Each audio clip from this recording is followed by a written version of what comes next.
أعوذ بالله من الشيطان الرجيم بسم الله الرحمن الرحيم Bismillahirrahmanirrahim. Assalamualaikum warahmatullahi wabarakatuh. Anak-anakku semuanya, bertemu lagi bersama Pak Andi dalam pelajaran Bahasa Indonesia. Gimana kabarnya hari ini? Sehat? Ya, semoga selalu sehat dan tetap semangat untuk belajar. Ya, anak-anakku sekalian, pada kesempatan kali ini Pak Andi akan membahas yang masih ada kaitannya dengan gagasan pokok dan gagasan pendukung. Lebih tepatnya kali ini kita akan membahas atau akan belajar tentang ringkasan. Ya, anakku semuanya, kalian pasti sudah paham apa itu kata, apa itu arti kata ringkas atau makna ringkas. Ya, betul. Ringkas itu berarti menjadi lebih singkat. Lebih singkat, lebih pendek. Nah, dalam pelajaran kali ini Pak Andi akan membahas tentang bagaimana meringkas teks. Jadi teks itu bisa kita ringkas menjadi lebih padat, lebih ringkas, akan tetapi tidak akan keluar dari isi teks tersebut. Jadi kita akan belajar meringkas teks bacaan menjadi lebih singkat, lebih pendek, lebih efektif tentunya, tidak keluar dari isinya.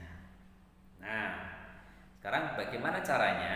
Bagaimana caranya meringkas sebuah teks supaya menjadi teks yang bagus, menjadi ringkasan teks yang bagus. Tentunya yang pertama adalah membaca dengan seksama, membaca dengan cermat, membaca dengan teliti. Kemudian kalau belum paham membaca sekali, ya harus dibaca lagi sampai paham, sampai kalian bisa memahami teks tersebut.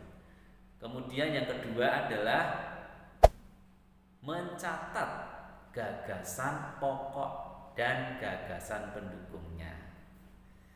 Seperti yang Pak Andi sampaikan tadi, pelajaran hari ini tidak akan keluar dari gagasan pokok dan pendukung. Jadi kalau ingin buat ringkasan, nomor 2 adalah mencatat gagasan pokok dan gagasan pendukung. Masih ingat kan?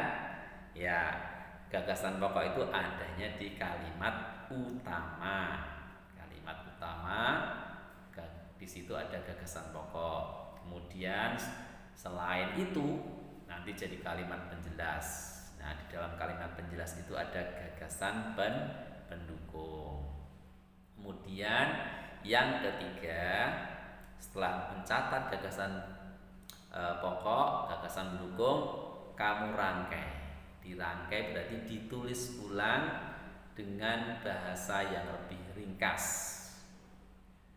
Kemudian jangan lupa gunakan kata hubung yang sesuai, kata hubung yang tepat.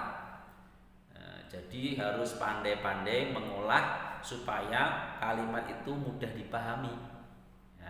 Penggunaan kata dan, sedangkan, tetapi, melainkan. Oleh karena itu kalian harus menggunakannya dengan tepat supaya nanti orang membaca itu juga gampang memahaminya. Nah, kemudian yang keempat adalah membuat ringkasan itu kalian harus sesuaikan dengan urutan isinya. Nah, jadi ada 4 tahap.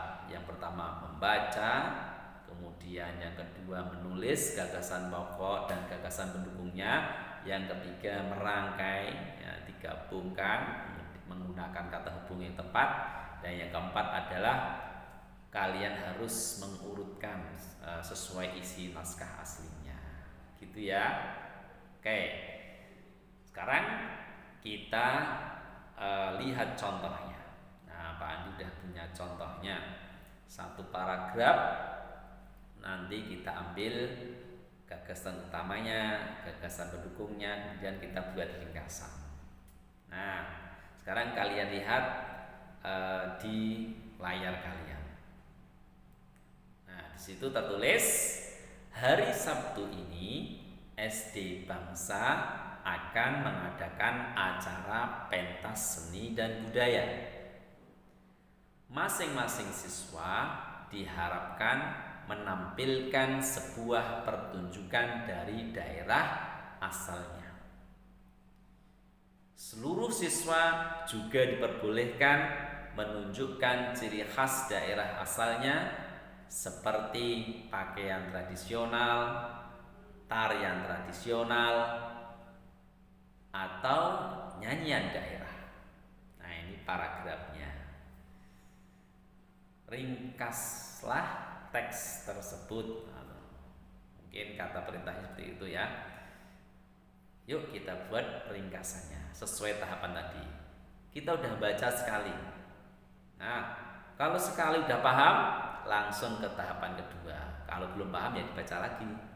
Ya, dibaca lagi, diulang lagi. 2 kali belum paham, 3 kali. Terus dibaca sampai paham. Kemudian yang kedua adalah menuliskannya atau mencatat gagasan pokok dan gagasan pendukungnya. Gagasan pokoknya kita tulis ya. Hari Sabtu ini SD Bangsa akan mengadakan acara pentas seni dan budaya. Nah, jadi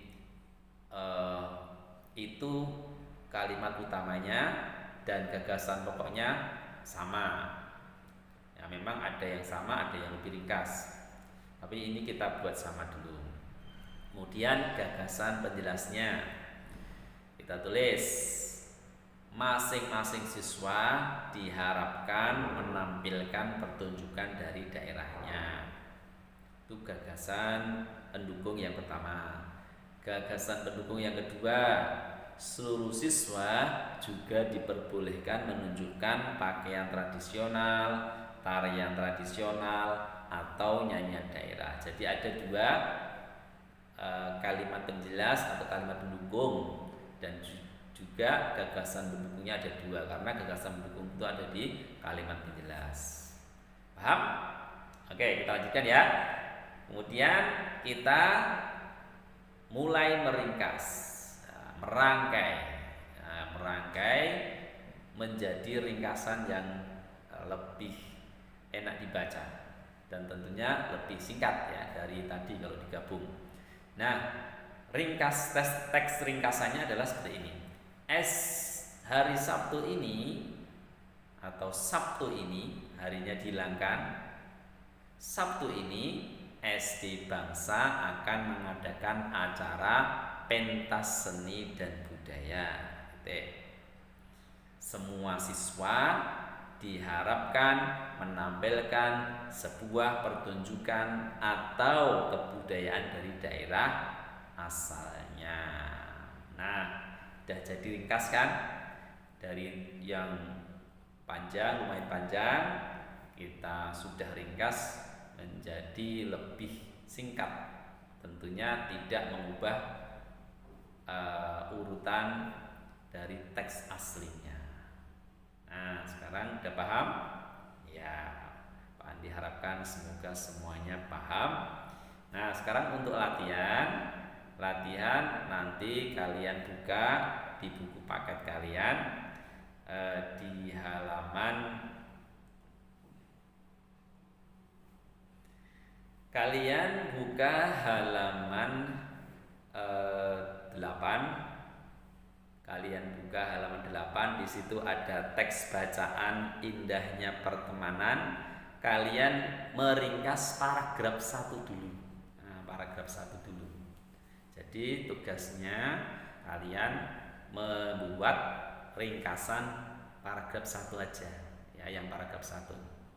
Nanti kita bahas. Namun demikian, sebelum kalian mengerjakan tugas, kalian harus mencatat dulu ya. Mencatat cara meringkas dan contohnya yang Pak Andi tadi sampaikan. Itu anak-anakku semuanya, Pak Andi harapkan kalian mudah memahaminya dan bisa mengambil manfaatnya. Kita lanjutkan pembelajaran bahasa Indonesia di pertemuan berikutnya. Tetap semangat dalam belajar dan jangan lupa selalu melaksanakan sholat 5 waktu. Terima kasih dari Pak Andi, cukup sekian. Wassalamualaikum warahmatullahi wabarakatuh.